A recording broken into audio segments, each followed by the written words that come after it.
जय हिंद। देखिए, आज की वीडियो में हम लोग जानेंगे कि सीपीयू के अंदर का जो भाग होता है वो किस प्रकार से काम करता है। उसको हम आसानी से ब्लॉक डायग्राम के माध्यम से समझ सकते हैं। तो उसको समझने के लिए चलते हैं स्क्रीन पर और देखते हैं कि सीपीयू के अंदर का भाग किस प्रकार से काम करता है। तो सबसे पहला चीज आता है हमारा इनपुट।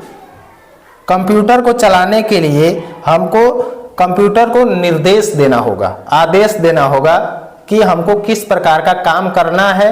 तो कंप्यूटर जो होता है उसी हिसाब से प्रोसेस करता है और उसके बाद फिर रिजल्ट देता है। तो सबसे पहला चीज इनपुट। जैसे यूजर जो होता है वो कोई चीज इनपुट देगा, आदेश देगा।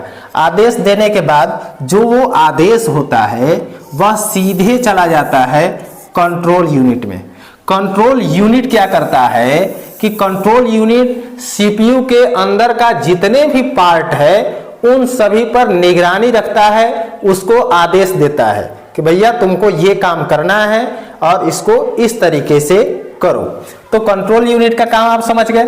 जब यूजर द्वारा दिया गया डाटा कंट्रोल यूनिट में जाता है तो कंट्रोल यूनिट क्या करता है, इसको अर्थमेटिक एंड लॉजिक यूनिट में अर्थात एएलयू में भेज देता है।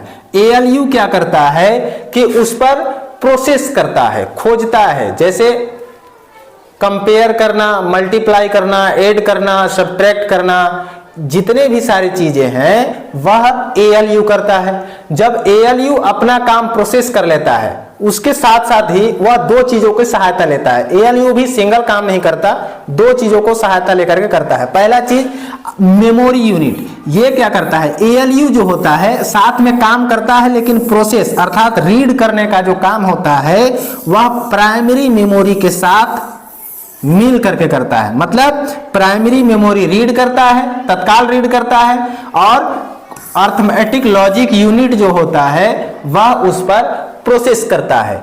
जब ये दोनों काम अपना खत्म कर लेते हैं उसके बाद अगला जो फिर से इसको कंट्रोल यूनिट में भेज देते हैं। जब कंट्रोल यूनिट के पास भेज देता है उसके बाद कंट्रोल यूनिट क्या करता है, यहां से इसको आउटपुट में दिखा देता है ताकि यूजर जो है वह आसानी से उसको देख करके समझ सके कि हमारे द्वारा दिया गया जो निर्देश है उसका क्या रिजल्ट आ रहा है।